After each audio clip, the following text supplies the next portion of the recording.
más del problema, ¿no es cierto? ¿Qué había sido una alergia alimentaria? Son una serie de reacciones inmunológicas. ¿Qué significa reacción inmunológica? Relacionadas con el aparato inmunológico, ¿ya? No es con el digestivo, inmunológico, con la inmunidad de las personas.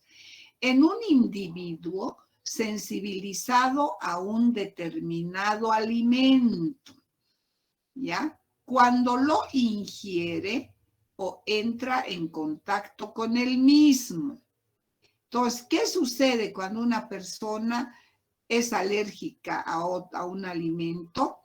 Cuando lo come o simplemente lo toca al alimento, le provoca una reacción, ¿no es cierto? Y no es una sola, sino una serie de reacciones inmunológicas. Ahora, esto de la reacción no se debe confundir el término alergia alimentaria con intolerancia alimentaria. Por lo general, hasta los médicos se confunden. Las enfermeras también, ahí tiene intolerancia y por eso le salen los granitos.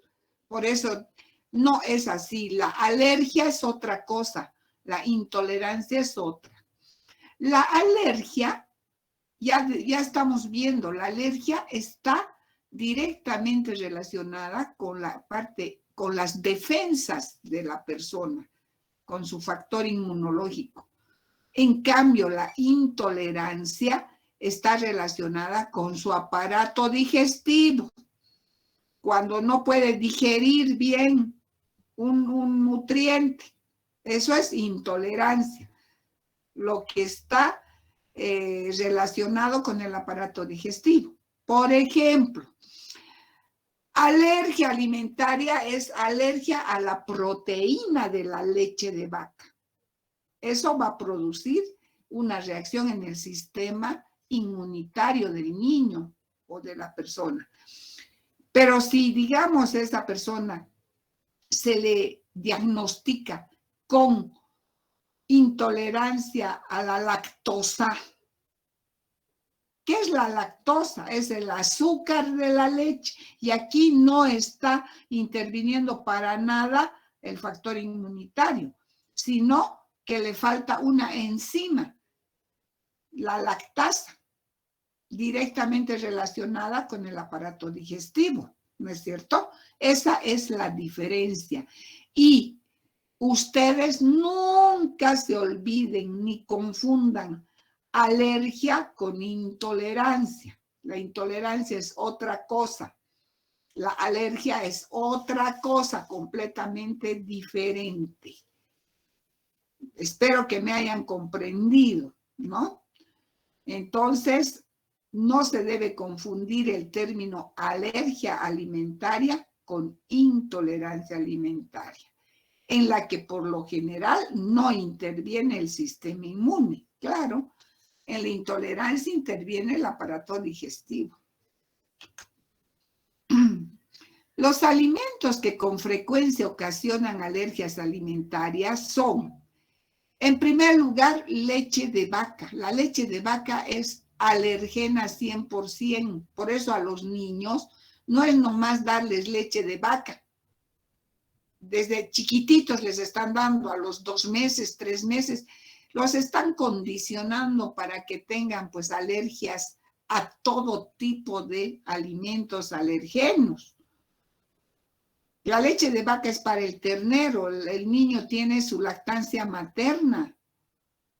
Siempre desde ahí tenemos que comenzar a defenderlo al niño. Otro alimento, en segundo lugar, huevos. Por eso no se da huevo al niño a los 6 meses, sino, según el ministerio, al año de edad recién se le debe dar huevo al niño. ¿Y saben cuál es la técnica? Primero la yema, primero lo amarillo no causa alergia. Lo que causa alergia es lo blanco, la clara, eso es lo que causa alergia. La albúmina, la clara de huevo, esa es la alergena.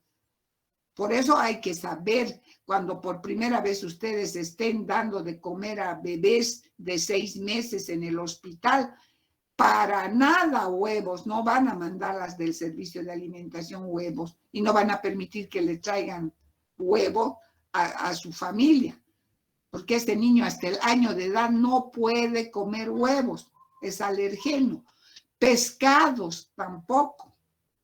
Mariscos en otros lugares, que es comida de todos los días, porque se van los que no tienen plata a la playa y están recogiendo de las rocas y se llevan para comer a sus casas. Es la comida de pobres, los mariscos. El trigo,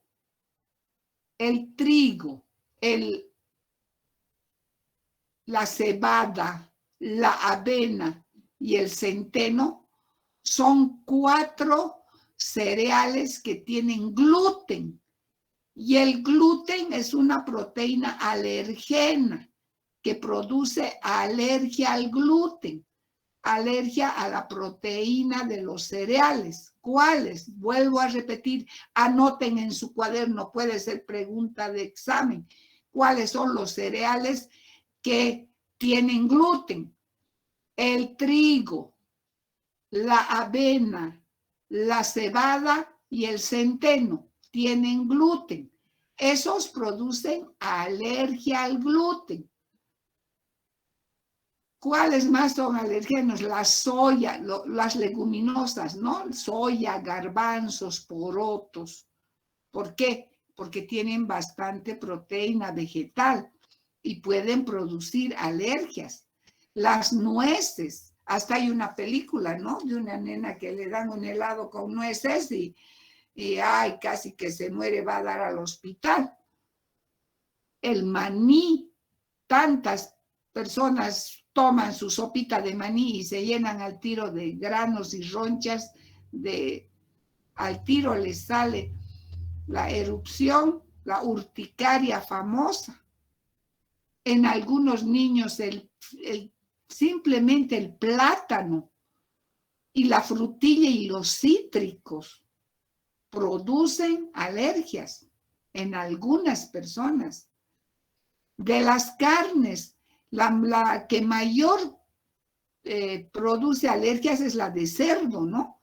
Ay, he comido chicharrón o he comido un asado de cerdo y me he llenado de granos, de urticarias, pero hay personas que con la carne de res, la carne de vaca les sale. Son muy sensibles.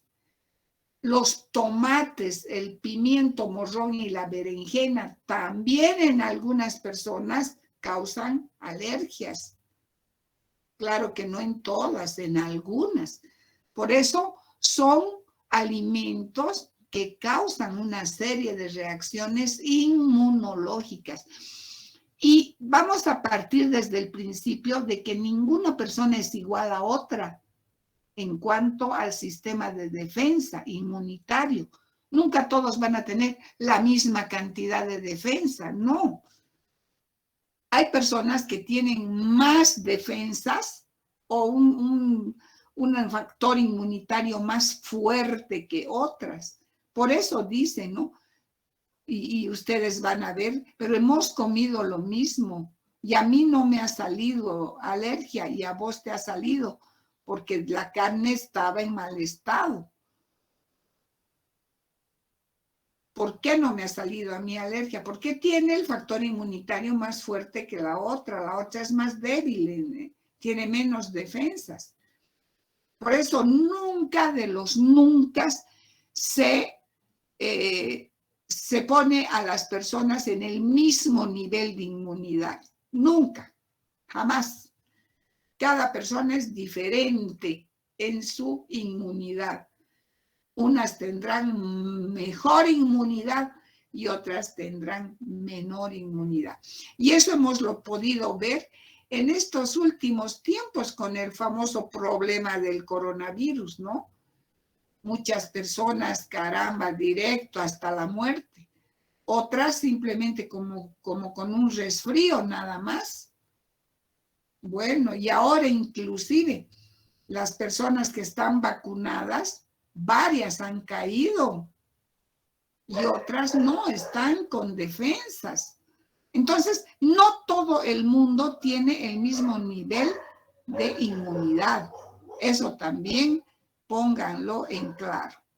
Ahora, en los niños, los alimentos más problemáticos son, otra vez encabezando la leche de vaca, es la más alergena, los huevos en segundo lugar, el pescado, la soya y el trigo y sus derivados. El trigo está en el pancito de todos los días, está en las galletitas, en las pastas, en los fideitos, ¿no es cierto? No pueden comer cuando tienen alergia al gluten, nada de eso, nada de lo que todos los días comemos los demás, el pan de batalla, los fideos. No puede la persona que tiene alergia al gluten. Tiene que eliminar todo el trigo y sus derivados de su dieta diaria. Y es bastante complejo el manejo alimentario del que tiene alergia al gluten. ¿Por qué? Porque hasta para que coma un pancito será pues que se use el maíz pueden, el maíz, pan de maíz podrá, fideitos de maíz o de harina de arroz o de féculas como la maicena, la fécula de yuca, en fin.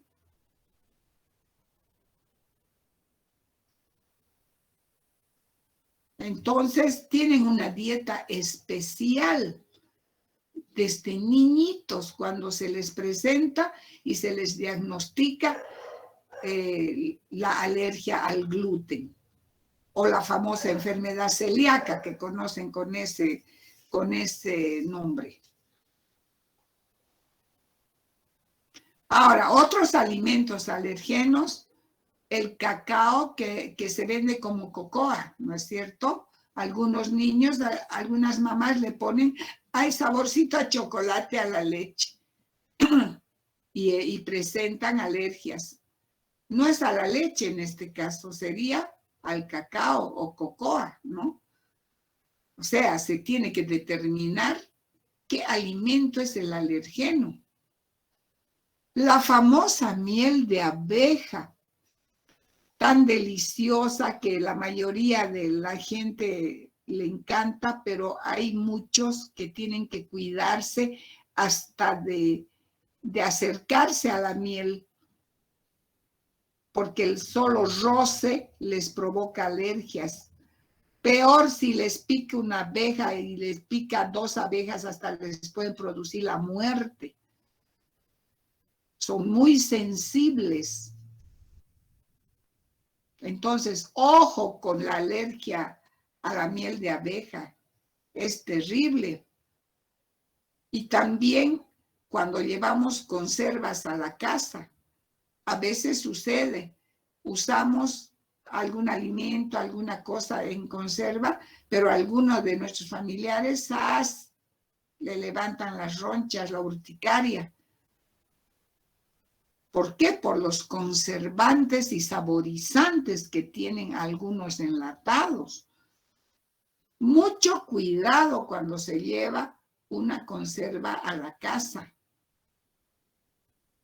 Y a veces en la cancha están vendiendo, llévense estos pescaditos, estas sardinitas a mitad de precio, están solo un poquito abolladas. Nunca se debe llevar jamás un enlatado abollado a la casa, porque puede que se haya agujereado y ahí ya está peligro de muerte. Con 1 gramo de ese producto enlatado ya es cadáver. Se mueren instantáneamente. Se envenenan. Mucho cuidado con los enlatados. Y nunca porque es más barato llevar. Y en la cancha les importa. A veces están vendiendo, llévense estas sardinitas un poco abolladitas a mitad de precio y la gente, ay, ¿qué va a hacer si está abollado? Y después muchas veces están cayendo en serios problemas. Porque a veces, si se ha agujereado la lata, produce el botulismo. El botulismo es una intoxicación que con 1 gramo se paraliza enterita la persona y se muere. El aparato respiratorio se paraliza, el circulatorio, muere instantáneamente. Es horrible. Tienen que tener mucho cuidado. ¿Y por qué les digo? Ay, pero yo no compro, ustedes no comprarán, pero las mamás, la gente sí.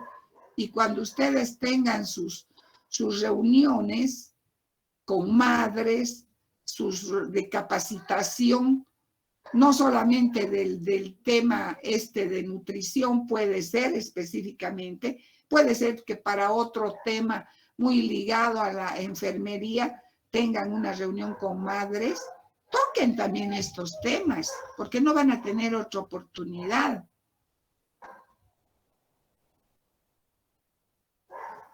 Como les he dicho, siempre hay que aprovechar para tocar algunos temas importantes. Ahora, la fisiopatología y patogenia de la alergia. La hipersensibilidad inmediata es la más frecuente y estudiada. ¿Ya? Cuando un individuo alérgico ingiere determinados alimentos, su sistema inmune es estimulado por un determinado alergeno y se induce a la secreción de la inmunoglobulina E específica. A ver.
Bueno, perdón, tocaron mi timbre. Muy bien, entonces, como les decía, en presencia de un alimento que ha causado alergia, el sistema inmune de la persona estimula a la inmunoglobulina E específica, ¿ya? Es decir, solamente ocurre cuando uno ha comido algo que es alérgica a un alimento que uno rechaza por alergia. Inmediatamente su organismo produce la inmunoglobulina E, específica para ese alimento alergeno. Estos anticuerpos que se encuentran en la sangre circulante se unen con el alergeno alimentario, liberando las histaminas, las prostaglandinas, los leucotrienos, que son los que desencadenan los síntomas característicos de la alergia alimentaria. Es decir, de que estas sustancias son las que van a provocar ya sea las diarreas a causa de alergias, dolores de cabeza, las erupciones, las ronchas, la temperatura, el enrojecimiento de ciertos lugares del cuerpo, montón de síntomas característicos de la alergia alimentaria.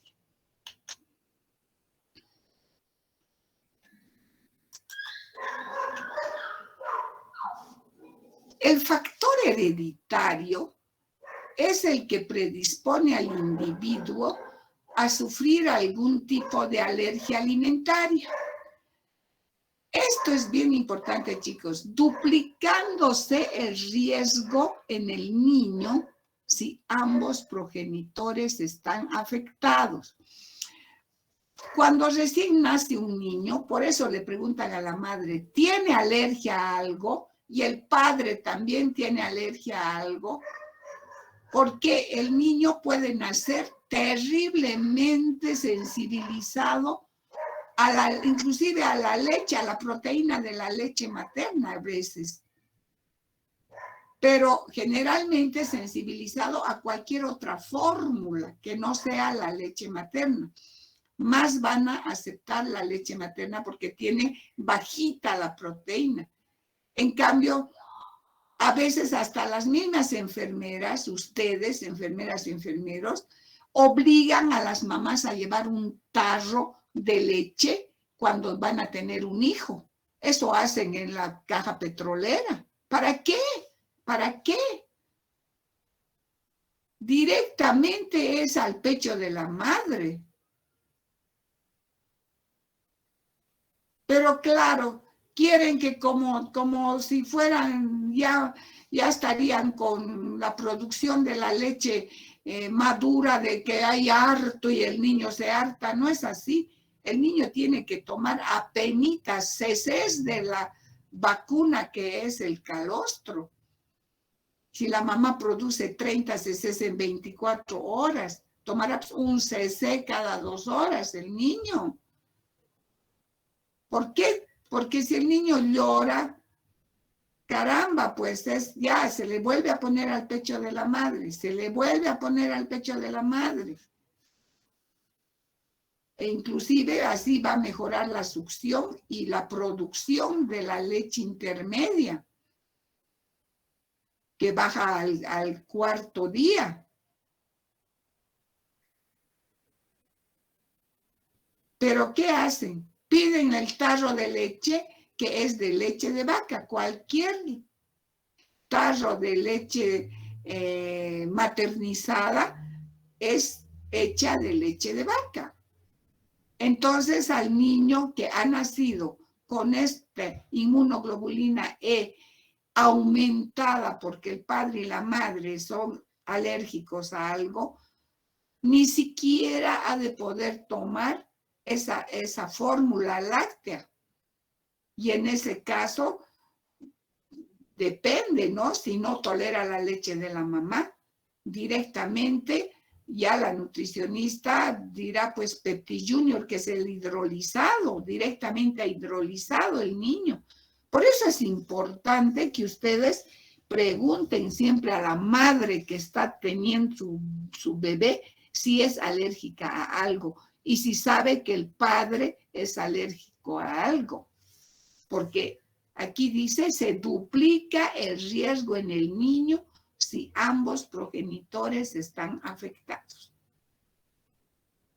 Bueno, mucho cuidado, porque ustedes, la mayoría, casi todos van a estar mucho tiempo en la sala de partos, haciendo su práctica con embarazadas, con niñas, con madres que van a tener niños, en fin.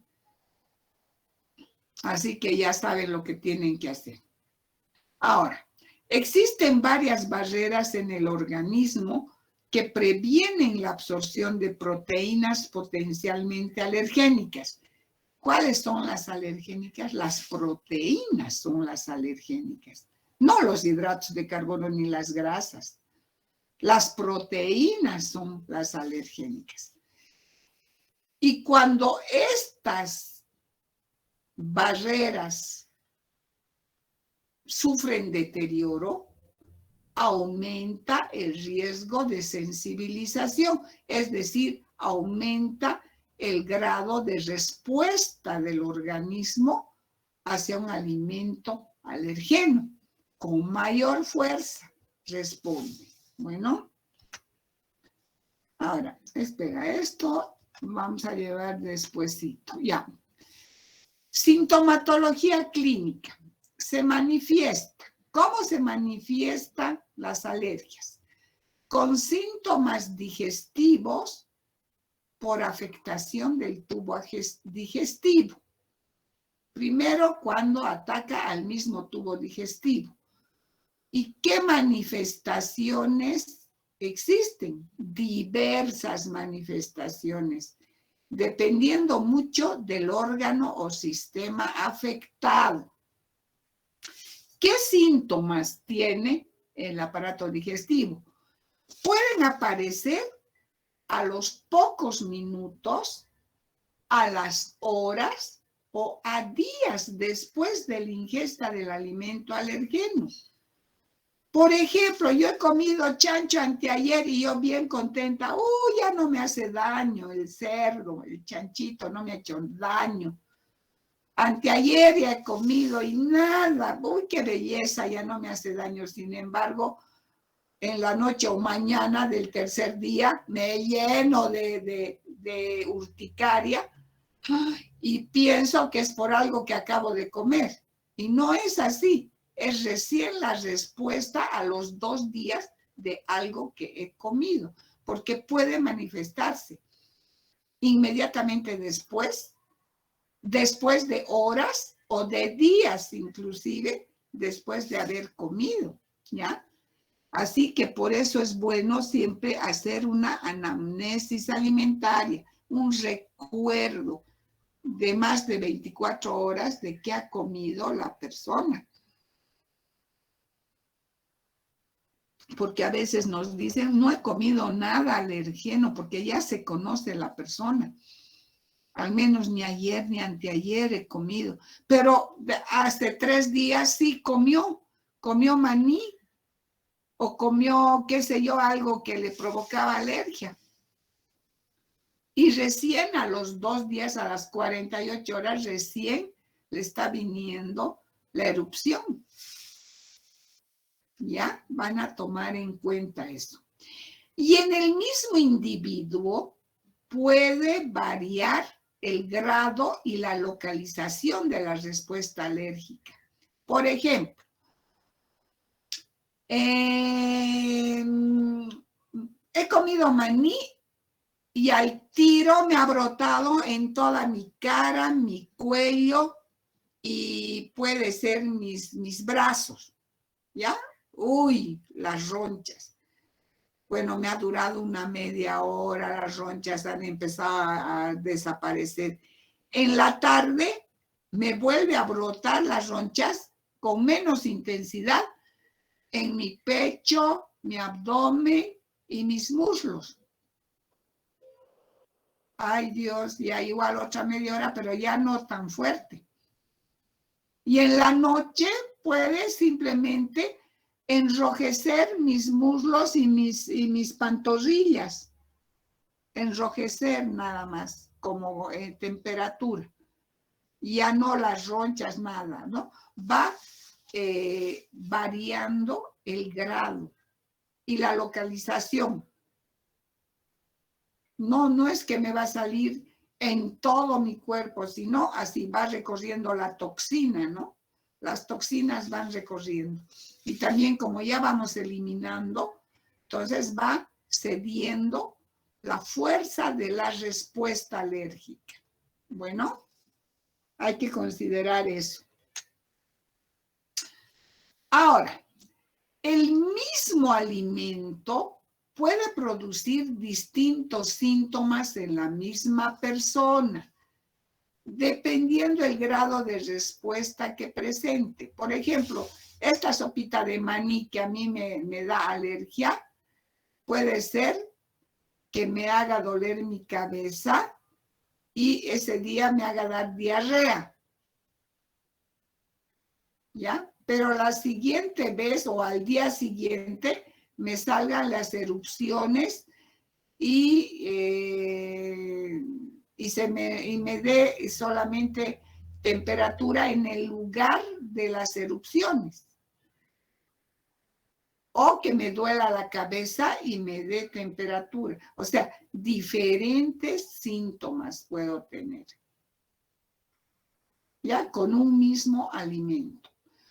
Ahora, existen otros factores que influyen en la sintomatología de la hipersensibilidad, tales como, por ejemplo, existen personas, y con seguridad que entre ustedes hay algún estudiante o alguna estudiante que en la época de primavera estornuda más no poder y le pican los ojos y su nariz le chorrea como agua. Esa es alergia al polen que está en el ambiente. Y justo en primavera es cuando las flores están lanzando al ambiente el polen. ¿Para qué? Para polinizar. ¿Para qué? Para que en verano es la época de la fruta, ¿no es cierto? Ya va la flor convirtiéndose en fruta, pero el polen está en el ambiente. Inclusive las mariposas llevan y traen, y las abejas el polen por todo lado. Y las pobres personas alérgicas al polen, es un martirio, porque ese escozor que es en las conjuntivas de los ojos, es decir, se frotan tanto sus ojos y no hayan pues ni la satisfacción de rascarse, ¿no? Se frotan, siguen picando las conjuntivas. Y la nariz como una pila. Ahora, en las mujercitas, en el ciclo menstrual, bajan las defensas. Y en esos días es cuando más pueden, las que son, ¿no? Como baja la inmunidad, las que son alérgicas a algo, con mayor razón les salen urticarias, alergias durante esos días. Condiciona. Los procesos infecciosos también. ¿Por qué? Porque baja la inmunidad. Una diarrea que se vuelve crónica, una gripe que no se puede curar rápido, baja la inmunidad. Y al bajar la inmunidad nos ponen muy fáciles para presentar alergias, respuestas alergenas. Algunas personas que están tomando medicación de alguna cosa, de alguna patología, también la medicación les baja la inmunidad y las condiciona para sus alergias. Hasta el ejercicio físico en la mañana con este frío, yo les apuesto la nariz como una pila se pone, ¿no ve? Con el aire helado, la respuesta que tenemos es que nos chorrea la nariz. Esa es una alergia al frío. Cuando uno está estresado, también baja el sistema inmunitario. Y ojo, miren el daño que hace el cigarrillo. Los que fuman, ¿no? Su puchito, cuando pueden, ahí está cómo bajan su sistema inmune, tanto para las fumadoras como para los fumadores.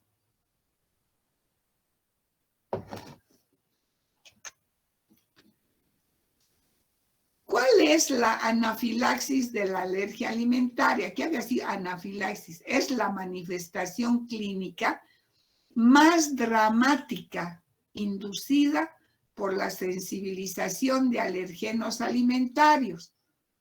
O sea, la respuesta más terrible. Su reacción varía desde su forma grave, que es en shock, que puede conducir a la muerte, como por ejemplo las picaduras de las abejas. Una abeja puede producirle serias reacciones. 2 abejas o 10 abejas de una colmena que lo están atacando a uno, que es alérgico a la miel Ya no la cuentan. 5 abejitas nomás lo pueden llevar y al cielo con la respuesta, ¿no? Por eso tienen que cuidarse mucho los que tienen alergia a la miel. Ahora también hay síntomas menores como el rash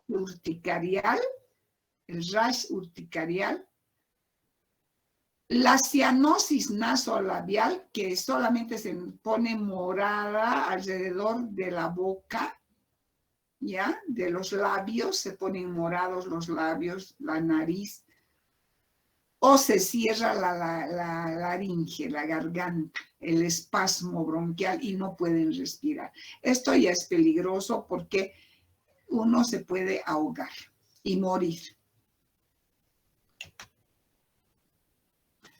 Ahora, entre las manifestaciones gastrointestinales, los síntomas más comunes, ¿cuáles habían sido?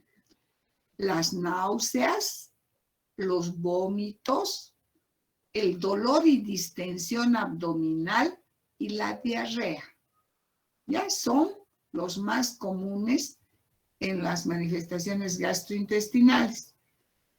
Pero, aunque en cualquier zona del tubo digestivo pueden presentarse alteraciones secundarias, como por ejemplo en la boca cuando salen aftas bucales recurrentes. ¿Ya? Puede que tenga alergia a la proteína de la leche, ese niño, y le salen aftas, manchitas blancas, las aftas bucales, cada vez que toma cierto tipo de leche ese niño, ¿no? Dermatitis peribucal o perianal, la inflamación de la piel alrededor de la boca o alrededor del ano. Ya en los niñitos se nota. El prurito bucofaringio. Prurito ya es una erupción con pus en la boca y en la faringe. ¿Ya? Glositis. ¿Qué es glositis? Termina en itis. Inflamación de la lengua, ¿no es cierto? ¿Qué es estomatitis, chicos? Inflamación del estómago. Y siempre caen, siempre caen. El estoma es la parte interna de la boca. El estómago es gastritis, que está más abajo. Gastro es estómago, ¿ya? Gastritis. No se confundan. Estomatitis, y con esto hacen caer los médicos en las visitas médicas, por eso les estoy haciendo notar. ¿Qué es estomatitis? Inflamación del estómago, ja, ja, ja, ja, risa de todos, porque no es así, es inflamación del estoma. El estoma es toda la parte interna de la boca, no los cachetes, todo el espacio que tiene la boca y se inflama todo eso y se llama estomatitis. Bueno, no vuelvan a caer. Faringitis, inflamación de la faringe. Igual el edema angioneurótico. Y la gastritis, aquí está recién. Inflamación del estómago, existe, pero es la gastritis. Bueno, no cambien con la estomatitis, no es tendría que ser estomagotitis, ¿no ven? No estomatitis. Estomatitis es la inflamación del estoma. El estoma es la parte interna de la boca, de los cachetes, la parte interna, el estoma. Bueno, y la gastritis sí es la inflamación del gastro, del estómago. ¿Ok? Ya ustedes tienen que hablar con propiedad. Los principales síntomas digestivos derivan de la afección intestinal, o sea, y las diarreas. Los intestinos van a caer en diarreas. Ahora, entre las manifestaciones gastrointestinales, las manifestaciones sindrómicas de la enteropatía alérgica incluyen, a ver, ¿por qué sindrómicas? porque los mismos síntomas tienen, por ejemplo, la intolerancia a la lactosa, tiene diarrea aguda, gastroenteritis, tiene todo casi lo mismo, menos melenas, ¿no? Pero casi todos con diarrea aguda y después crónica. Entonces, cualquier problema en los niños siempre cae a la diarrea, ¿no? Por eso es que acá están, digamos, ratificando que la diarrea aguda y crónica, la gastroenteritis eosinofílica, la colitis mucosa, inflamación, ¿no?, del colon mucoso, proctocolitis, las melenas, que es presencia de sangre en heces, el dolor abdominal y el ilio obstructivo son manifestaciones que corresponden a las alergias alimentarias, ¿ya? A las alergias alimentarias. Cualquiera de esos síntomas significa alergia alimentaria. Ahora, las manifestaciones gastrointestinales en el niño, la diarrea crónica por enteropatía alérgica es un cuadro clínico parecido a la enfermedad celíaca. Claro, ¿por qué? Porque la enteropatía alérgica es a la alergia a la proteína de la leche y la enfermedad celíaca es alergia a la proteína del trigo, al gluten. Entonces, ambos tienen la misma sintomatología, pero ambos son alergias a una proteína. Bueno, la más frecuente es la enteropatía producida por las proteínas de la leche de vaca. Ojo con la leche de vaca para los niños, es muy fuerte. A partir del año se les puede dar recién, y eso, por eso recomendamos la lactancia materna hasta los 2 años para protegerlos todavía aún más. A partir de los 2 años sin ningún problema la leche de vaca. Ahora, la gastroenteropatía eosinofílica, que es esa diarrea con presencia de sangre, es muy rara y se pierde mucha proteína porque tiene sangre viva las heces fecales.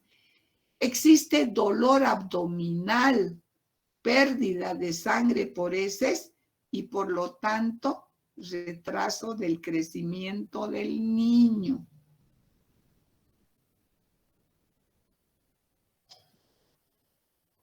¿Por qué? Porque está perdiendo muchos nutrientes en la pérdida de sangre por heces y va a retrasar. Son niños pequeños, flaquitos.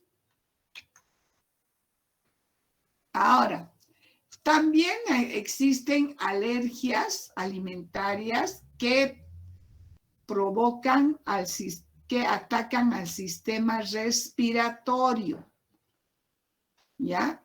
Y afectan los segmentos alto y bajo del sistema respiratorio.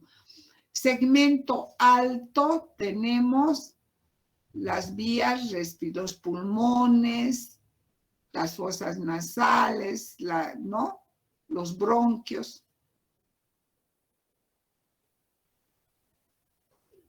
En realidad tenemos a la parte alta la boca que respiran y la nariz, y más bien el bajo son los pulmones y los bronquios, ¿ya?, del sistema respiratorio.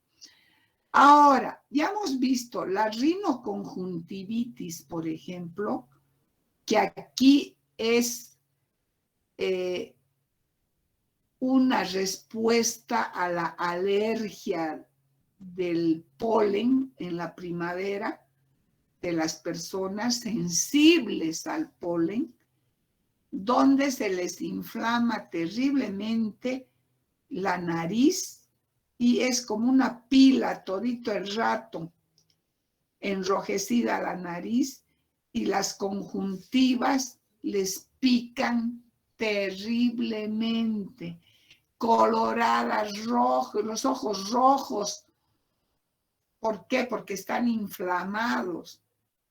Y generalmente la conjuntiva, que es la parte interna ya del ojo, esa parte, pero les escuece y les pica de una manera terriblemente fuerte que no cesa con nada.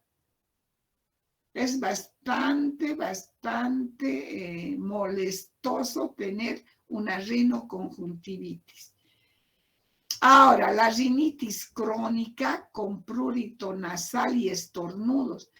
Igual puede ser la misma causa el polen, que ya su nariz ya está con inflamación crónica y con una erupción con pus en la parte interna de la mucosa de la nariz y que hace que estornude y estornude.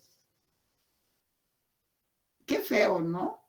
Y es primavera, ni siquiera es invierno. Primavera. Hay sol, el calor está empezando.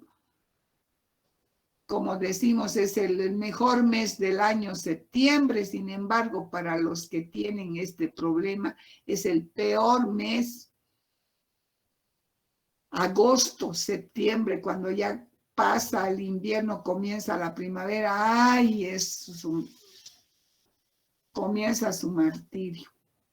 Y a veces estas alergias se complican con sinusitis, que se les inflama los senos frontales, otitis, se les inflama el oído medio, tos crónica recurrente, una tos que parece que tuvieran ya estaría mal de los pulmones, ¿no?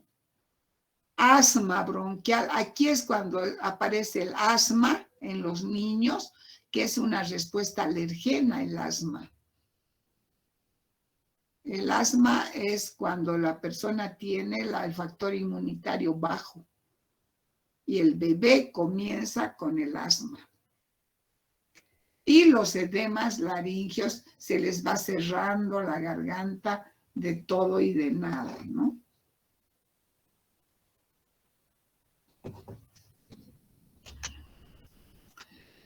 También hay reacciones cutáneas por las alergias, como picores, urticaria, eczema, enrojecimiento en la piel. La urticaria aguda secundaria por la ingestión de alimentos cuyo contacto es frecuente. A veces no han comido, pero han tocado y ya la urticaria aguda secundaria, al tiro les brota la urticaria como respuesta. Y las reacciones se producen generalmente poco después de la ingestión del alimento, del responsable del cuadro clínico. Generalmente va a ser la respuesta a los minutos de haber comido, ¿no? Nos hemos tomado una buena sopita de maní. ¡Ay, qué redeli esta sopita! Esperemos 10, 15 minutos y va a empezar a llenarse de granos, de ronchas y de tener urticaria. Ahora, la dermatitis herpetiforme, ¿qué significa? Inflamación de la piel con herpes, ¿no? Como los herpes son vesículas, como la varicela, granos con vesícula. Es una erupción cutánea papulovesicular, ¿ya? E intensamente pruriginosa. Son estos herpes con pura pus y está asociada con la enteropatía producida por el gluten. Generalmente las personas que tienen alergia al gluten llegan a tener esta reacción estilo herpes, ¿ya? Y cede con la retirada del gluten de la dieta. Entonces tenemos que hacerle una dieta muy rígida, sin gluten, y al tiro va a tener alivio de estas ronchas herpetiformes. O sea, hay que inmediatamente, si está internado, solicitar que venga la nutricionista, que hable con la persona, porque las dietas siempre son personalizadas. Las dietas, no hay dietitas de revista. Las dietitas que todo el mundo habla ahí, así, no comas esto, no comas el otro, no vas a salido en una revista. Esas no están por un profesional. El profesional no quita, simplemente calcula la cantidad que debe comer de los alimentos. Entonces ya verá si realmente qué alimentos puede incluir a su dieta y cómo le va a decir que se abstenga del trigo, de la avena, del centeno y de la cebada, ¿no? Pero la nutricionista le va a dar su ejemplo de menú y las recomendaciones y las cantidades y el cuidado que tiene que tener. Inclusive le dará un ejemplo de menú. Así que aquí juega un rol muy importante el nutricionista dietista. Otras manifestaciones. Hay personas que si tienen alergia a algo, a veces su respuesta es la artritis, la inflamación de sus articulaciones, o les da una cefalea tipo jaqueca, un dolor de cabeza tipo jaqueca. Inclusive hay cuadros de epilepsia como resultado, como respuesta a algún alimento alergeno que haya comido el niño, la persona. Ahora, hay cuadros de hiperactividad en los niños. A veces dicen, ¿por qué mi niño, ya me he dado cuenta, come esto y después se pone hiperactivo?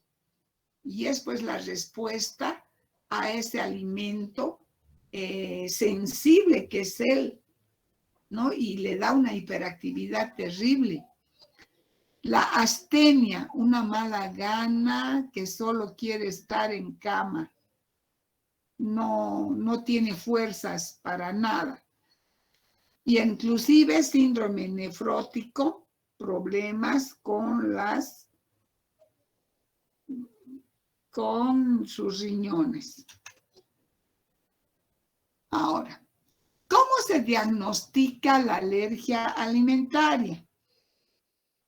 El diagnóstico es relativamente sencillo si el alimento alergeno no se ingiere con frecuencia. Claro, si yo no como pasado un día carne de cerdo y solo como una vez al mes que he comido un chicharrón, ya sé pues que es la carne de cerdo lo que me hace dar las ronchas.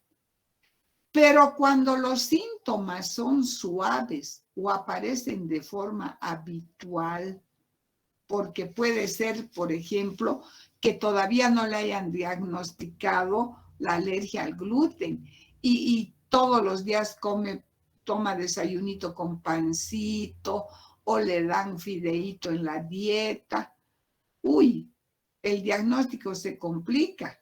Y es necesario realizarlo con pruebas inmunológicas para eliminar la posibilidad de otras causas que provoquen los mismos síntomas. Hay que tener mucho cuidado. Para eso, ¿cómo tiene que ser la historia clínica? Bien detallada, ¿no? Criterios para el diagnóstico. La historia clínica con un examen físico muy detallado, una anamnesis alimentaria para identificar el alimento sospechoso, el o los alimentos a veces.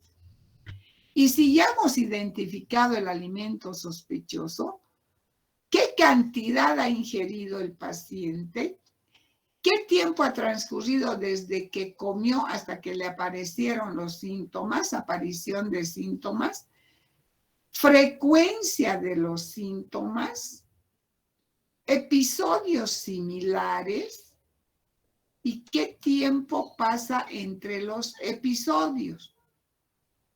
¿Qué tenemos que hacer los nutricionistas? Suspensión dietética a prueba de provocación.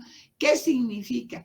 Que como yo no estoy todavía segura de cuál ha sido el alimento que le ha provocado, digamos que yo le voy a dar la sopita de maní o le voy a dar la leche de vaca si es que sospecho, ¿no? O le daré un pan o una galleta también, pero en diferentes tiempos.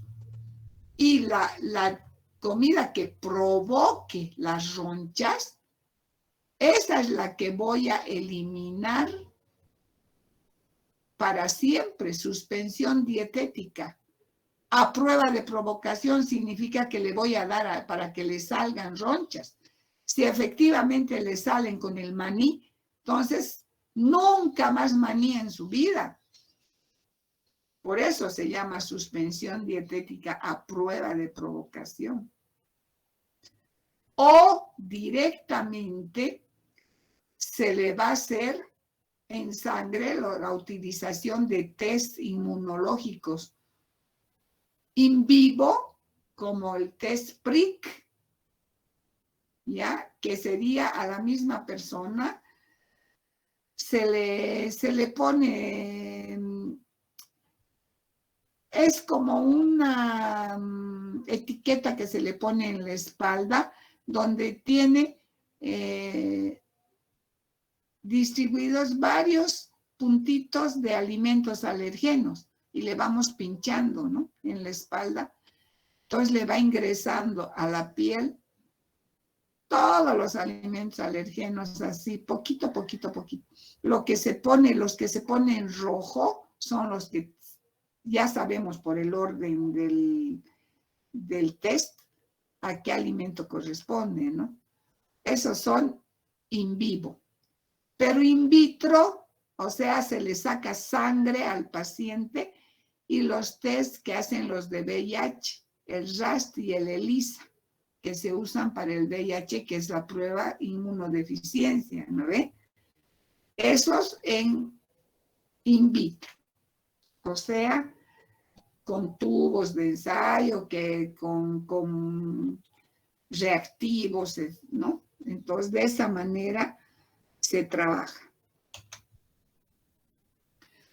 ¿Cómo tenemos que prevenir estos cuadros alergenos? Desde que nacen los bebés, ¿no? Identificar a aquellos neonatos que puedan tener alto riesgo. Si uno o los dos progenitores manifiestan algún proceso atópico. Ya saben, si la mamá o el papá y la mamá son alérgicos, o al tiro, pues ustedes le avisan a su médico. ¿Para qué?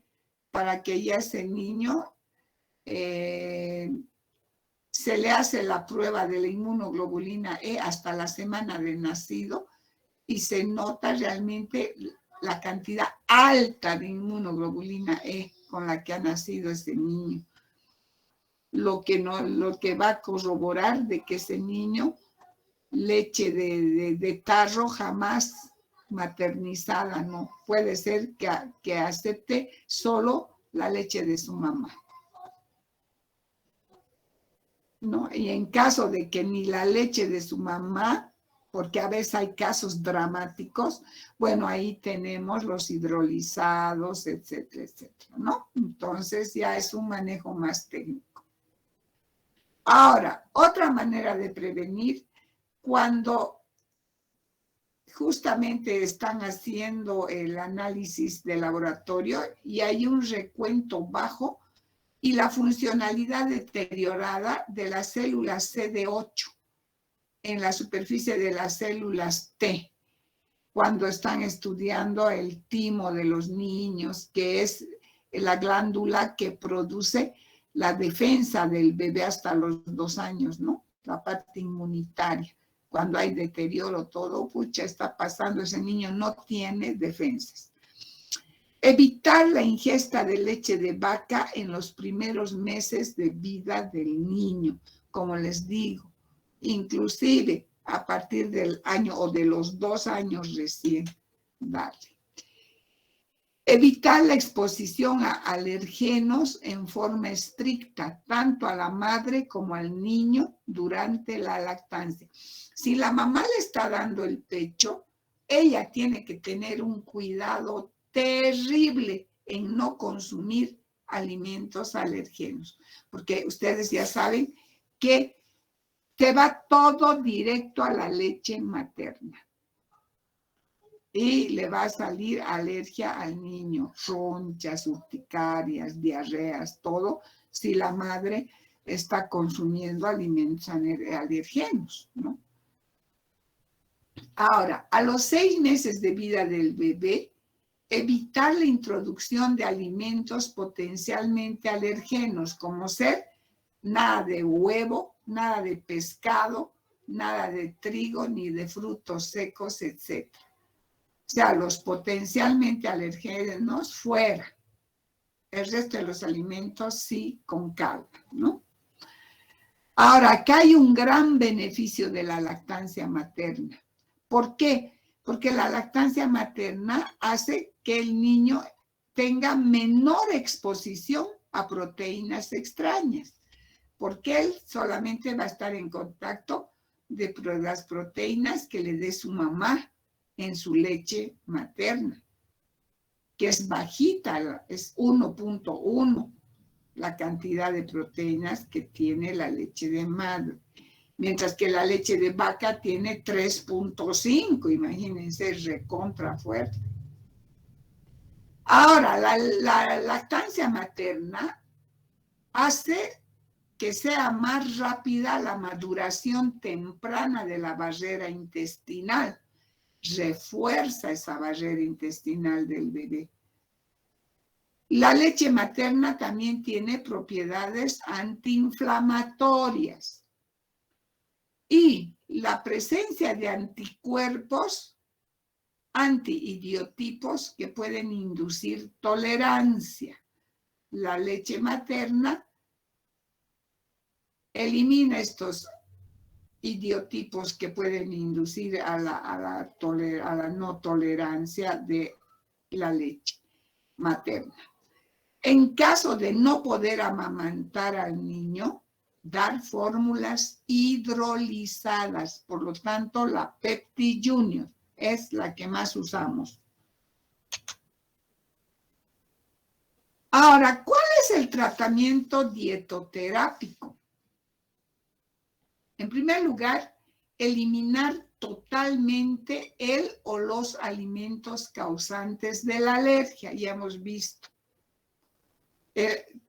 Vamos a comprobar realmente a prueba de provocación y los que le hagan salir alergias, eso eliminamos totalmente. Mejoramos el estado nutricional, mejorar el estado nutricional. Y una vez obtenida la mejoría, debe planearse reintroducir el alimento. Algunos alimentos podemos reintroducir, pero con mucho tiempo. Por ejemplo, se tarda de 2 meses a 1 año y medio el introducir la leche de vaca en los niños. Y el huevo también, de 2 a 1 año y medio. Y en los adultos, como mínimo 2 años para introducir la soya, frutos secos y pescado. Generalmente no tienen paciencia y dicen, yo prefiero eliminar y no como nunca y listo, ¿no? Generalmente hacen eso, eliminan de la dieta y listo. Raros siguen tanto tiempo porque de a gramo en gramo les vamos introduciendo esta proteína, ¿no? Y mientras tanto, la dieta corriente sin el alimento causante. Entonces, están normales ellos. Y hay que evitar las histaminas. ¿Cuáles son las histaminas? Que están en las conservas, en los mariscos, etc. Muy bien, ahí termina este tema de las alergias. ¿Qué les ha parecido, chicos? Preguntas.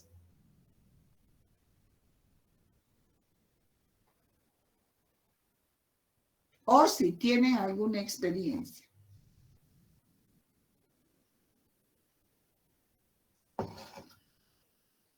Preguntas que tenemos que irnos al otro tema también. A ver, por favor. Lice, en eso de la picadura de las abejas, ¿cómo? No lo entendí muy bien. ¿En qué, Dylan? En la picadura de las abejas, dijo Ah, sí. Ya. Generalmente es alergia a la miel y por ende a las picaduras de las abejas. Sí.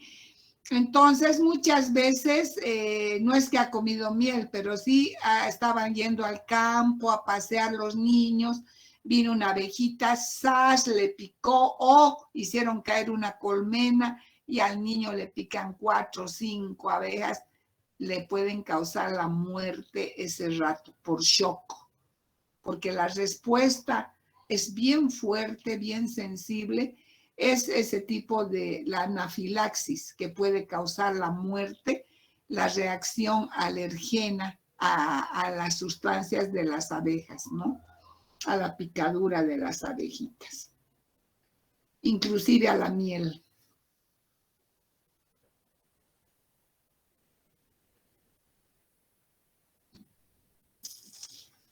Ah, ya, porque me estaba preguntando, porque ¿Por qué no? yo soy alérgico Al veneno de las abejas. a la picadura de las abejas. Sí, a la picadura de las abejas. Y a veces la miel tiene también polen en sus patitas, tiene la miel, tiene, como te digo, toda la sustancia que produce la abejita es recontra alergena para ciertas personas. Produce shock. Lo mínimo es en shock, como en estado de coma, y si no intervienen de ponerle antialérgicos, de ese rato inyecciones y todas esas cosas, a veces no lo salvan, ¿no? Y muchas veces de llevarlos nomás del lugar de las picaduras hasta el hospital, ya las guaguitas, los niños especialmente, que juegan ahí y les pican, entonces, o a personas adultas que les han picado porque tocaron sin querer una colmena, algo en el campo, y es alérgica a la persona. Uy, ya la respuesta es bien dramática.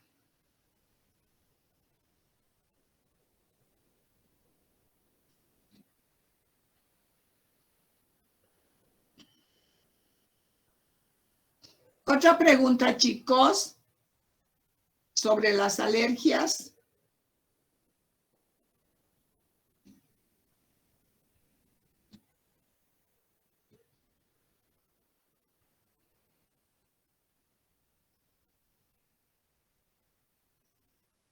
Tengo 58 personas. Unita ha participado. El resto, ok. Ya llega el examen. 100 puntos se van a sacar. Con chanchilla, sí. Sí, seguro. Pero no va a ser posible. Ay, como cuando es presencial, yo nomás les miro sus caritas ahí. Aunque así algunos se corrigen, pero no con la intensidad de un examen virtual, ¿no? Ya no más virtuales, no más exámenes virtuales. Le hice una pregunta. Dime. Comentarle que Demi, mi sobrina, cuando tenía más de un año, el pediatra le dijo que ya le podía dar lo que es la leche de vaca.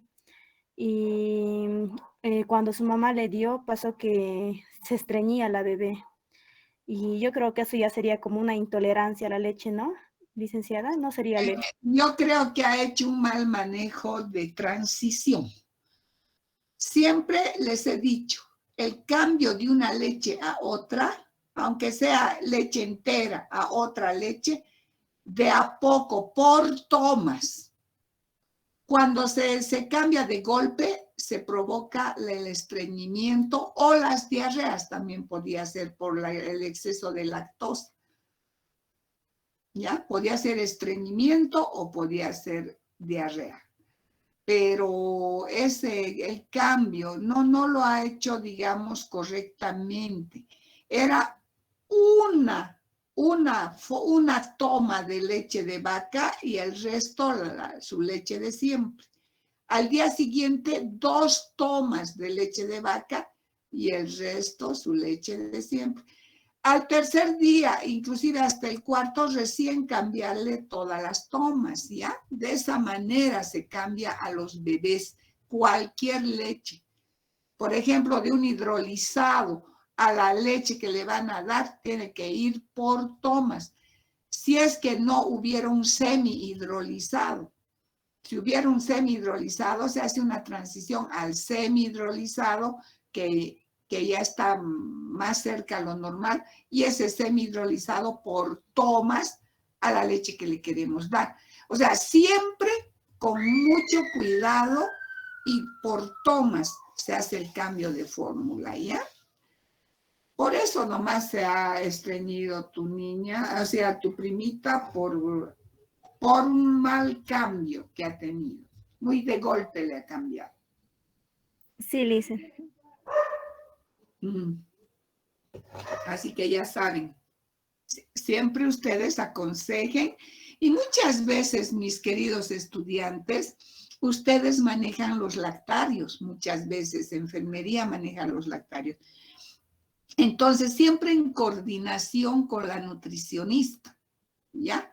Para que siempre les va a organizar bien su lactario y ya ustedes a un lactario organizado ingresan y ya van a saber manejar de muy buena manera un lactario, porque corresponde a un servicio de alimentación el lactario. Pero yo he visto muchas veces que era la enfermera la que manejaba, pero no sabían diluciones, no sabían tipos de fórmulas. Claro, sabían prepararlas, algunas fórmulas, pero por ejemplo se iban a la indicación que da el tarro para la madre, no digamos como la nutricionista usamos nosotros la dilución, el porcentaje, sino ¿qué se le dice a la madre? Una medida para el número 1, 2 medidas para el número 2. Así una licenciada en enfermería, ¿cómo? Pues tienen que saber que todas las fórmulas maternizadas se diluyen al 15%. Y que eso de que dan una medida al 1, una medida al 2, una medida al 3, es al 13%, porque 3 medidas son 90 cc, no llegaron a 100 cc, ya no es por ciento. ¿Me entienden? Entonces, llegando, siempre nosotros trabajamos en 100 gramos. Por eso les digo que yo he visto a muchas enfermeras manejar lactarios, pero no correctamente manejados. Entonces, por eso les digo, ustedes tienen que saber que las fórmulas maternizadas son al 15%, es decir, para 100 cc de esa fórmula, 15 gramos de la leche en polvo, cualquiera que sea. Pero si van a manejar como manejan las mamás, entonces al número 1, una medida, al número 2, no es pues un servicio de alimentación, ya eso ya es artesanal y arcaico, ¿no? Porque generalmente se preparan 18 litros, 20 litros y ahí se calcula 600 gramos de polvo, tanto de aceite, a veces entra algunas o algunos niños necesitan aceite de maíz menores de 6 meses, y con la F75, la F100 se utiliza el aceite de soya, ¿no? El común. Entonces, todas esas cosas tienen que saber o trabajar con nutrición, que las capaciten bien y ustedes ya organizan bien el lactario. Y a veces no, es la nutricionista que maneja todo pediatría, por ejemplo, ¿no? Tanto papillas como lactario. Entonces, pero tienen que saber, chicos, para apoyar siempre.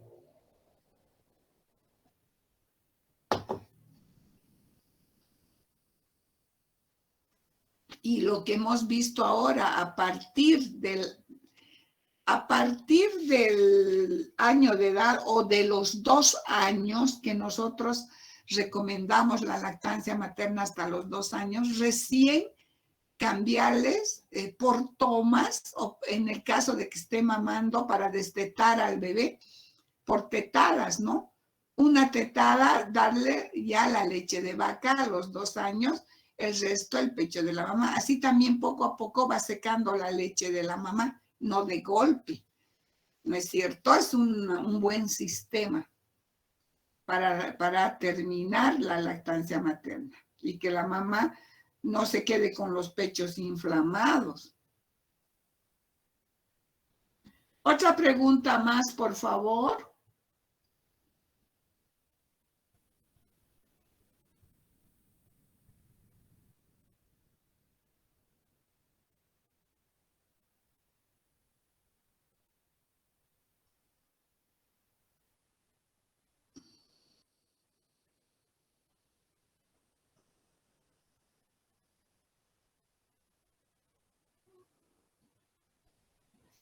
A ver, ¿quién, Dayana? ¿Quién quiere preguntar algo más para pasar ya al otro tema, chicos?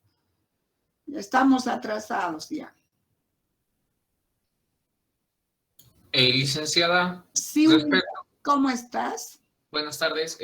Respecto a lo que dijo de intolerancia, ahorita Sí. pregunté, digamos, a mi papá de 1 año, no me dieron ni leche materna ni huevo, pero ya cuando en la promo me he dado cuenta que era intolerante a la lactosa. A la lactosa. Lo que te faltaba era lactasa.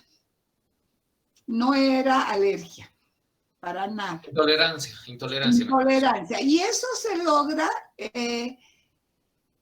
simplemente provocando la producción de lactasa en tu organismo. ¿Y cómo provocamos?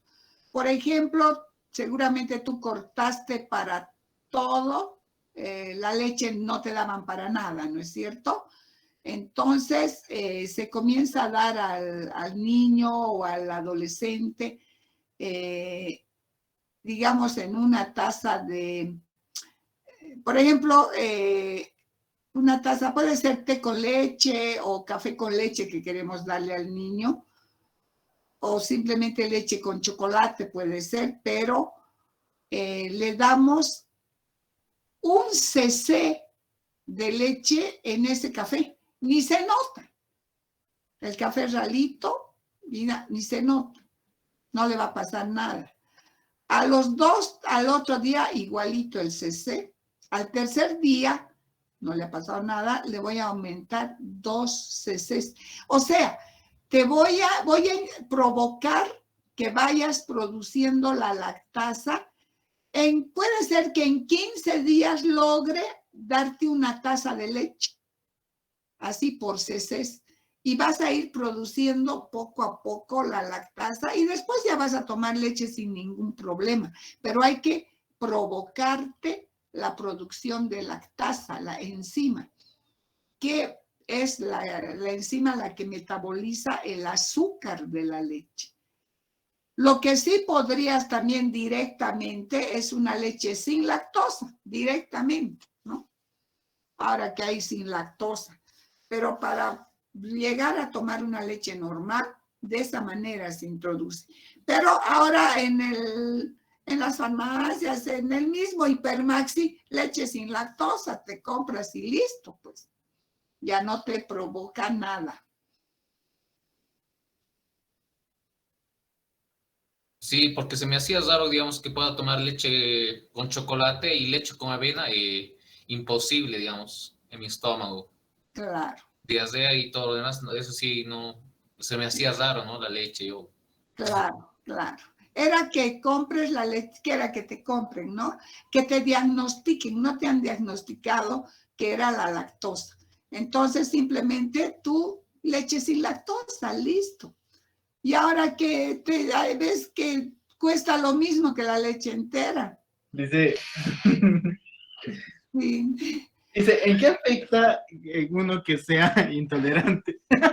¿De qué te ríes? Si hay a las personas adultas se les da sin lactosa. No dice, es que yo igual soy intolerante. ¿Tú eres también? Ajá. Es que les voy a decir qué acostumbraban nuestros padres, la mayoría de los padres. Pensaban que terminaba la lactancia materna y nunca más les iban a dar leche a nadie. Terminaba la etapa de la leche, listo. Entonces, ¿qué pasaba? Directo a la avena, a lo que sea, ¿no? Aunque sea las mazamorras, al que nos daban o daban, por ejemplo, avenita con agua o sémola con agua o el famoso Wilcaparo, lo que quieran, pero la leche ya no volvían a dar a los niños ni escolares ni adolescentes, mucho menos adultos. Hay gente que en su vida, y la mayoría después de ser destetados, nunca más ha vuelto a probar leche. En Bolivia esa es la falta de tomar leche del adulto. Y por eso la mayoría no toleran, son personas intolerantes a la lactosa. ¿Por qué? Porque ya desde niñitos ya no se acostumbraron en su dieta a tomar leche. Pensaban es para guaguas, para bebés la leche. No es así. La leche es imprescindible en todas las etapas de la vida. Más en adultos, en viejitos, tomar 1 o 2 tazas de leche o tomar ahí su avenita, su maicena, ¿no? Es decir, tienen que tomar. ¿Por qué? Porque es la única fuente de calcio que tenemos. O sea, Porque no comemos la cantidad de ensalada. Imagínate, las espinacas tienen calcio, pero tienes que comerte pues, una fuente 3 veces al día para poder cubrir lo que te da un vaso de leche o una tajada de queso. Entonces, tenemos que reforzar. ¿Por qué tenemos la talla mediana los bolivianos? Son más altos los extranjeros, porque toda su vida pues, han tomado leche los extranjeros, ha tenido más cultura láctea. Nosotros no. Nosotros no. ¿Cuántas veces? Más bien ahora recién que tome leche pil, que se preocupan de dar a los niños y en el desayuno famoso escolar, que no debería llamarse desayuno, sino suplemento escolar, porque a causa del nombre y a los padres ni les dan desayuno. ¿Vas a tomar desayuno en el colegio? ¿Para qué? No, el desayuno es obligación de los padres, dar un buen desayuno al niño. El refrigerio escolar o el suplemento escolar es lo que les da el Estado para mejorar la ingesta calórica y proteica de los estudiantes. En ese caso, por ejemplo, ya no hay mejora pues del estado nutricional, sino si están supliendo un tiempo de comida en lugar de que sea un suplemento, están pues en lugar de una comida faltante. Y los niños están a veces sin comer hasta las 10 de la mañana el primer recreo. ¿Y qué va a funcionar su cerebro? O sea, hay unos errores garrafales. Y ves la leche, ¿a cuántos? Yo he visto en unas escuelas que íbamos, cuando yo trabajaba en el CRIM, íbamos a las escuelas a ver cómo aceptaban el desayuno escolar. La mayoría de los niños no quería tomar la leche porque les hacía daño. No es que les hacía daño, sino que ya no habían tomado tantos años desde que eran guaguitas, leche no les dieron en la casa. Entonces ahí era cuando interveníamos nosotros, el equipo CRIM, para darles el consejo de cómo iban a aceptar la leche sin que les haga daño. De a poco, de a poco, de a poco, la primera semana, y después ya toleraban todo. Ese es el daño de malos hábitos alimentarios que tenemos los bolivianos, uno de los malos hábitos. Así que, ¿qué sucede? Ya jovencitos y ustedes, que ahora están de moda los músculos de ¿no? Estilo Tarzán, están todos ahí. Y para eso tienen que aumentar pues, el consumo de proteínas. No solamente la carne, la leche, los huevos están en la dieta. Y hay jóvenes que no toleran la lactosa, en este caso. Tienen que volver a introducir la lactosa de a poquito o de una vez Sí, leche sin dice, lactosa y listo, ya. Sí, dime, Yasmín.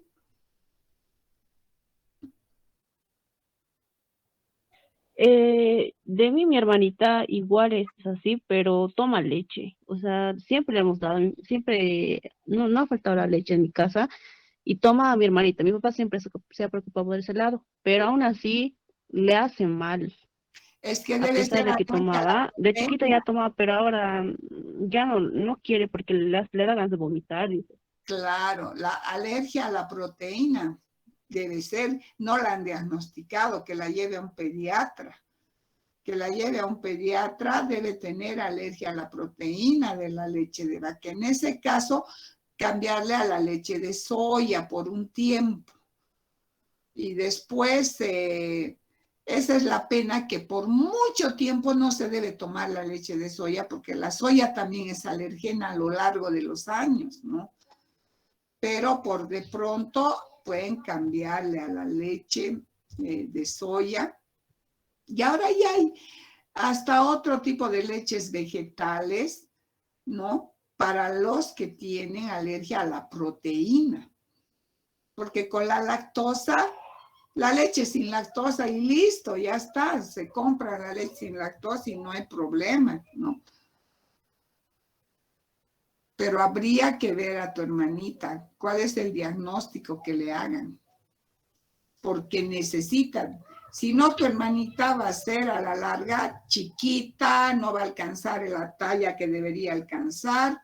Entre las más pequeñas va a estar, porque le va a afectar la talla.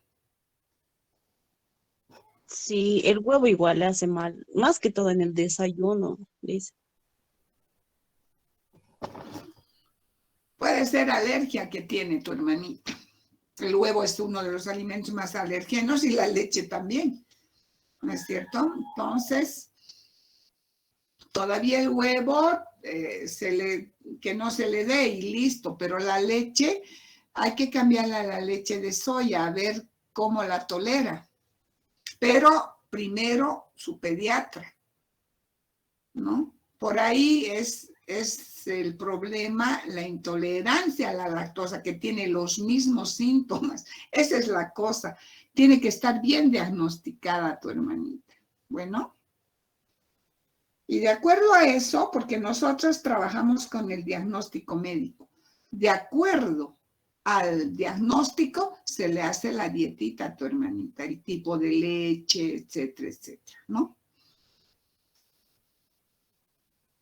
Está bien, dice, gracias. Ok. Muy bien, chicos, vamos a pasar entonces al otro tema, ¿ya?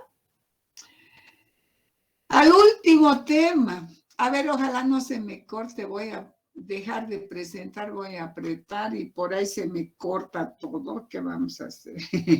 Voy a volver a ingresar. A ver. Este debe ser dejar de presentar. A ver. Y aquí, notición integral. Y de nuevo, presentamos esto. Una ventana.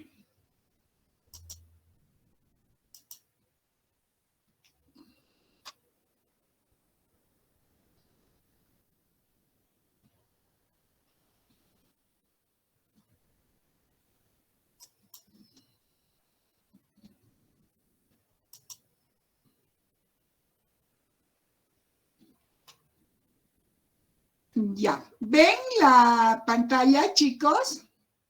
Sí, se ve, licenciada.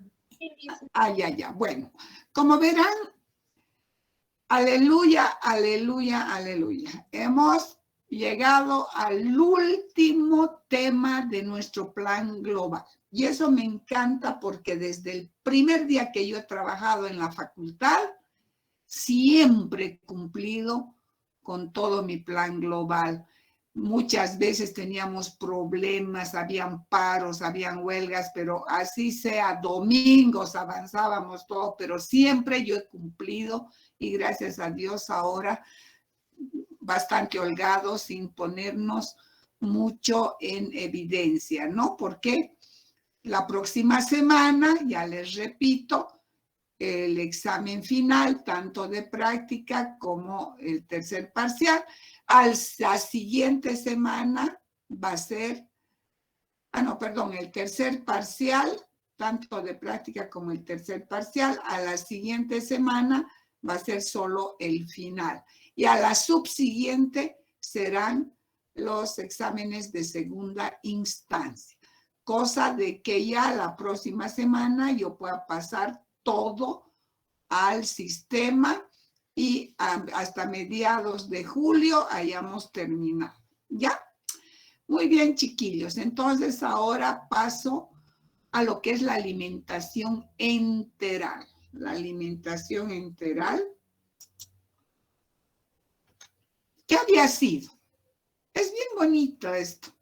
Es aquella que proporciona al organismo los nutrientes necesarios, los cuales son introducidos por medio de procedimientos o de vías no naturales. ¿Qué significa vías no naturales? Significa que en vez de introducir, como siempre, a la boca, masticar, deglutir, esto se introduce por la nariz o directamente al estómago o directamente al yeyuno o al duodeno, ¿no? Directamente. Entonces, no son vías naturales. ¿Cuáles son los tipos de vías que existen? La vía digestiva, que causas como la anorexia o canalización del tubo digestivo impiden la ingestión normal. Cuando algún problema, por ejemplo, algún accidente, algo impide que la persona coma normalmente, nosotros tenemos que alimentarlo.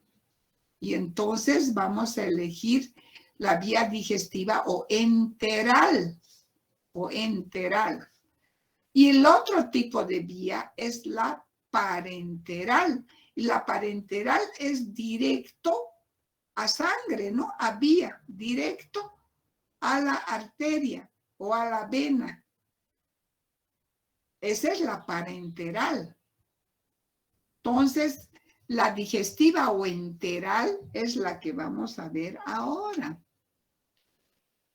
Tipos de alimentación enteral. Existen 3 tipos, que son la sonda nasogástrica, la gástrica y la yeyunal. La sonda nasogástrica es exclusivo de la etapa bucal, relacionada con la masticación, con el aparato secretorio, y se tiene que regular la temperatura de la alimentación. ¿Por qué? Porque se introduce el tubo o sonda por la nariz y detrás pasa directo al esófago hasta el estómago. Entonces, imagínense que pasemos una preparación caliente por detrás de la nariz, imagínense. Uy, qué feo, ¿no? Yo pienso que alguna vez han hecho semejante barbaridad a algún paciente.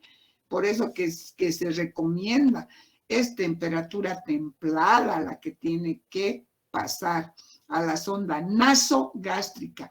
Como su nombre lo indica, de la nariz al estómago. ¿Y cómo medimos? ¿Cómo medimos la sonda?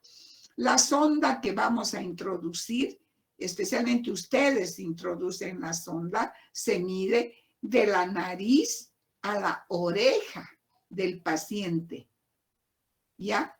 Y de la oreja se baja hasta el epigastrio. Ese es el tamaño correcto de la sonda que vamos a meter por la nariz. ¿Por qué es el tamaño correcto? Porque si le daremos un poquito más, ¿qué va a pasar ese poquito más? De que esa sonda va a ser muy grande y se va a enroscar en forma de caracol en el estómago. Y no va a fluir, no va a entrar la preparación, no va a caer la preparación. ¿Por qué? Porque la punta va a estar para arriba, demasiado larga. ¿Y qué pasa si decimos, ay, no, hasta la punta del epigastrio? No, por si acaso les reduciré 5 centímetros más y más cortita la sonda. Ahí, ¿qué vamos a provocar? Que el paciente se queje de dolor. ¿Por qué? Porque desde ahí arriba va a gotear hasta el estómago, irritando el estómago, provocando una gastritis. Entonces, chicos, ya saben la importancia de medir correctamente la sonda. La sondita es de la nariz a la oreja, de la oreja al epigastrio. Listo, ahí va a estar correcta. Ahora, la sonda gástrica es directo al estómago y para enchufar, para conectar directo al estómago y directo al yeyuno más abajito, más a la derecha, ya necesita el paciente ingresar al quirófano y ahí le van a hacer una boca en el estómago y ahí le van a hacer una conexión a la sonda para poder cambiar también la sonda, una boquilla, un botón gástrico que se llama. ¿Ya? Ahí para conectar la sonda. Igual en el yeyuno. Y la gástrica se utiliza directo al estómago cuando hay ausencia del jugo gástrico en el paciente o ya hay una supresión de la función antiséptica del estómago. ¿Qué significa? Que todo lo que come el paciente se pudre. Se pudre. Y esas famosas vinagreras que tienen las personas, a veces personas mayores, es a causa de que se está pudriendo lo que han comido. No hay una función antiséptica del estómago, es decir, que elimine ese tipo de bacterias que proliferan. Por lo tanto, hay una perturbación de la función secretora del intestino. En ese caso, directo al estómago, se le hace la boquilla, el botón gástrico, le hará su médico, ¿no? Su cirujano y les dará la conexión al estómago y directamente a la sonda. Las sondas se cambian cada 24 horas, máximo 48. No se puede dejar más. ¿Por qué? Porque proliferan las bacterias. Y la yeyunal ya es directamente al yeyuno, más abajo del estómago todavía. ¿Qué sucede? Que aquí el papel del nutricionista que manda en la preparación, cuando es yeyunal, nosotros elegimos ciertos alimentos más fáciles de digerir. ¿Por qué? Porque no van a tener todo este camino directamente del estómago y parte del duodeno para que se vayan digiriendo, ¿no? Sino que ya a nivel del yeyuno ya tienen que ser alimentos fácilmente digeribles. Entonces, del servicio de alimentación se mandará la sonda que se necesite de acuerdo al tipo de alimentación enteral que esté recibiendo el paciente. Si es nasogástrica, si es gástrica o si es yeyunal. Pero en los tres casos, se debe cambiar la sonda máximo cada 48 horas, generalmente cada 24. Esta alimentación por sonda o tubo, este método se utiliza para alimentar a los pacientes que son incapaces de ingerir alimentos por boca. Ya hemos visto la vía nasogástrica, el tubo es introducido por nariz o boca, por el que se pasa la alimentación del paciente y ustedes van a ver en la planilla, digamos, de la cama 35, señora Margarita Fernández, y donde dice tipo de dieta, licuado para SNG, van a ver ustedes. ¿Qué significa? Licuado para sonda nasogástrica. Entonces, del servicio de alimentación ya va a llegar, y puede que mucho antes lo tengan ustedes ya en su enfermería, ya directo para que ustedes le conecten. Ustedes son las que conectan, las que cambian los bolos. Los bolos son las cantidades que por tiempo de comida se le cambia, ¿ya? Si es persona adulta, tendrá 6 bolos en todo el día y parte de la noche, ¿ya? Si es niño, si es bebé, va a tener la sonda nasogástrica a goteo continuo. ¿Qué significa? Que tienen que usar una bomba y tienen que aprender ustedes a manejar la bomba para graduar cuántas gotas por minuto quiere que se pase para las 24 horas, la cantidad que se ha mandado, cuánto se necesita y se calcula las gotas, ¿no? Para graduar 50 gotas por minuto, 30 gotas por minuto, dependiendo el volumen que se tenga que transfundir al paciente, ¿no? Pero por goteo continuo al bebé. Y la vía gástrica e intrayeyunal, como les decía, el tubo es introducido por fístulas practicadas con esa finalidad. Fístulas que terminan con el botón gástrico o el botón yeyunal, que es la boquilla que le forman en cirugía para poder conectar las ondas a esa terminación, ¿no? Ahora, ¿qué cuidados hay que tener? Especialmente cuando la vía es gástrica e intrayeyunal. Siempre, y ustedes es parte de su quehacer de enfermería, es el de observar la piel alrededor de la incisión. ¿Por qué?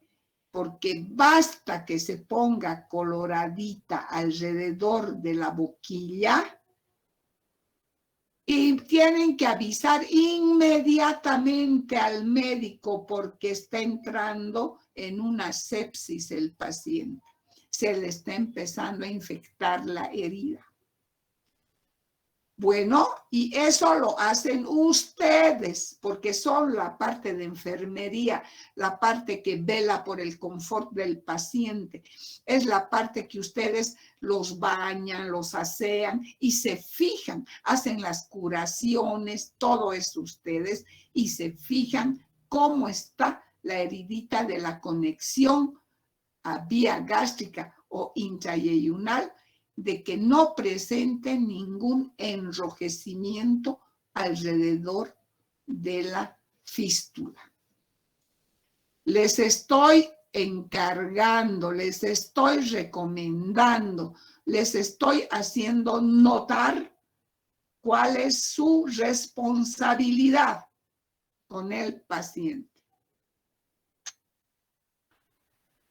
Ahora, ¿por qué muchas veces decimos, caramba, no le daremos la parenteral, sino la enteral? Porque tiene ciertas características que van a beneficiarlo al paciente. ¿Por qué la sonda, la enteral, va a ser mejor que la parenteral, la directo a vena? Porque la sonda enteral o nasogástrica, gástrica y yeyunal estimula las funciones del intestino. Quiere decir que el paciente va a seguir funcionando normalmente de su aparato digestivo, porque nosotras vamos a mandarle las preparaciones que tengan inclusive residuos y todo para que funcione y siga, que no provoque estreñimientos ni diarreas, ¿ya? Que le funcione normalmente el estómago al paciente. Estimula la hidrólisis y la absorción de nutrientes. La sonda estimula la hidrólisis y la absorción de nutrientes. También estimula el que esté directo al estómago, estimula la producción de polipéptidos y hormonas. O sea, normalmente sigue funcionando el aparato digestivo. Y se puede suministrar por goteo de día y de noche, o de noche, especialmente en los niños, por goteo, ¿ya? O a personas muy graves. Y se puede fraccionar en 6 porciones iguales llamados bolos. Son bolos las 6 porciones que tienen. Si son 6, puede ir en los horarios de los 6 tiempos de comida. Ya para cuando mejore, ya estén los 6 tiempos de comida, ¿no? Desayuno, merienda, almuerzo, merienda, cena y colación nocturna. Las 6 porciones. Puede ir en ese horario ya. Ya lo estaríamos mejorando al paciente para que reciba su alimentación por boca. ¿Cuál es la finalidad de la dietoterapia en la nutrición enteral? En primer lugar, así sea nasogástrica, gástrica o yeyunal, se tiene que cumplir con las leyes de la alimentación. ¿Cuáles son las leyes de la alimentación? Pues nutrición va a cumplir con la ley de la cantidad, de la calidad, de la adecuación, de la armonía de nutrientes y de la inocuidad. Son las 5 leyes que cumplimos, las leyes de la alimentación en la alimentación enteral. También se tiene que lograr que las preparaciones tengan una acentuada estabilidad. O sea, ¿qué significa? Que sean homogéneas las preparaciones, no que tengan grumos, que no permitan el paso ni el goteo de la dieta. Estarían mal hechas las sondas, las preparaciones, si se trancan o se espesan, y generalmente se espesan. ¿Pero por qué? Porque las hicieron enfriar demasiado y no las han hecho calentar correctamente en baño María. Ustedes que tienen que dar al paciente, ¿Y qué pasa? ¿Qué hacen ustedes? Algo errado. Nosotros estamos mandando la preparación después de haber calculado valor calórico total, distribución de la molécula calórica, respetado la consistencia, todo. ¿Para qué? Ya les he visto a muchas enfermeras. ¡Ay, esta espesa, no pasa! A ver, le aumentaremos agua, le aumentaremos leche, o le aumentaremos cualquier cosa. Y están, total, como no va a probar va a entrar directo al estómago, cualquier cosa le aumentan y ya no es el mismo aporte. ¿Qué les recomiendo a ustedes? Si se les pone espesa la preparación, bájenla o súbanla donde esté el servicio de alimentación y lleven a la nutricionista o a las nutricionistas y díganles, mire, se ha espesado y no cae la preparación.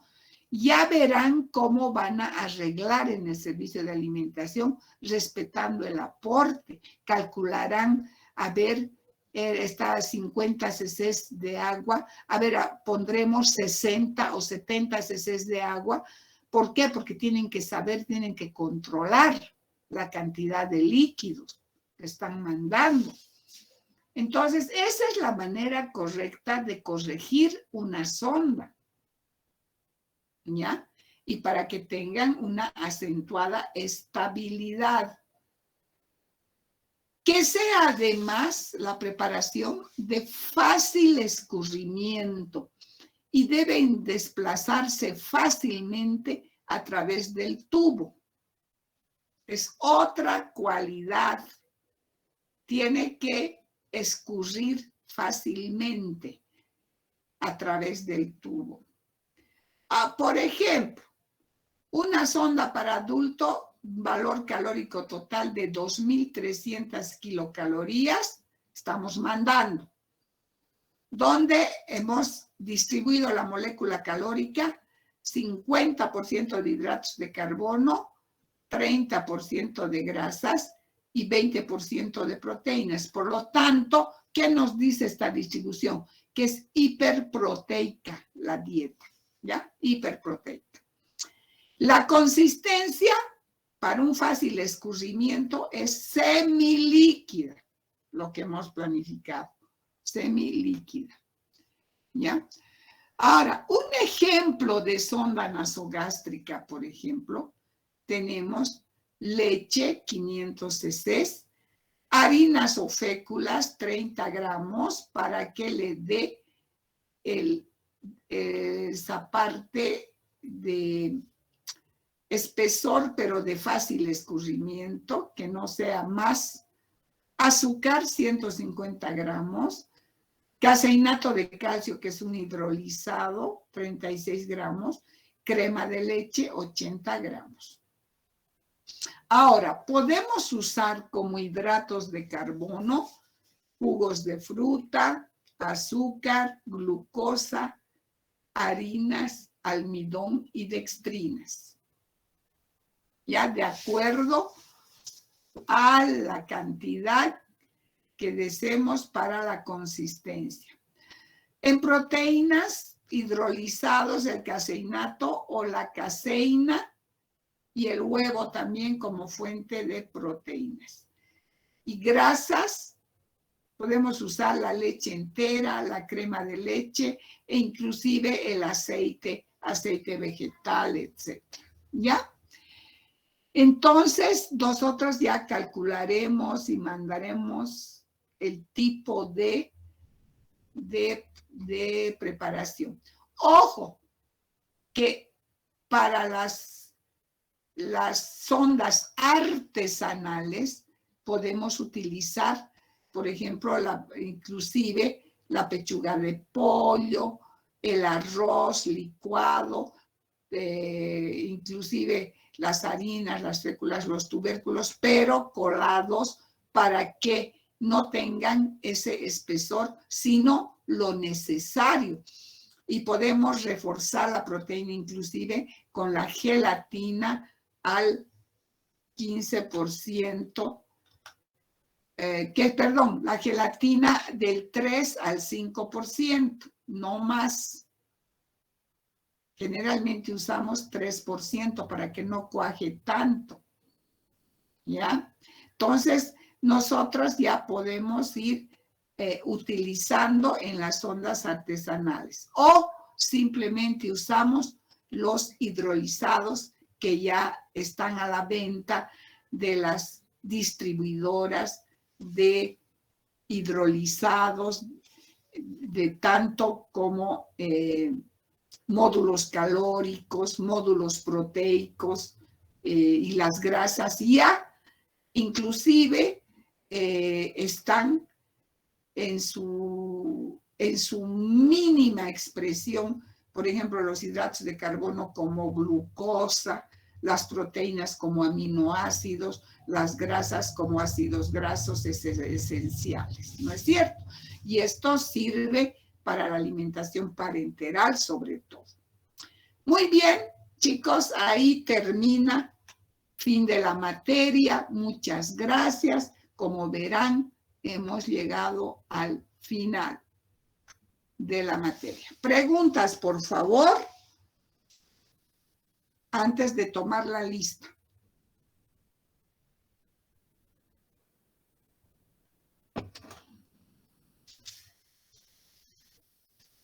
Preguntas sobre las ondas nasogástricas, gástricas y ayunales.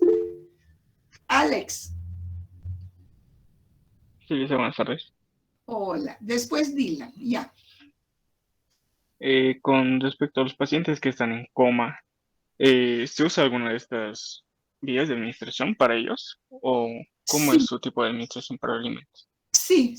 Generalmente también para los pacientes que están en coma se puede utilizar, pero a veces tienen ya muchas veces están o con muerte cerebral o cosas así, directamente la nutrición parenteral se utiliza en los más graves, por ejemplo, ¿no? Hasta que vayan recuperando un poco más, recuperan un poco, un 60, un 80% de sus funciones y se les cambia a este tipo de dietas, ¿ya? A la enteral se les cambia, pero pueden estar con la parenteral hasta que mejoren.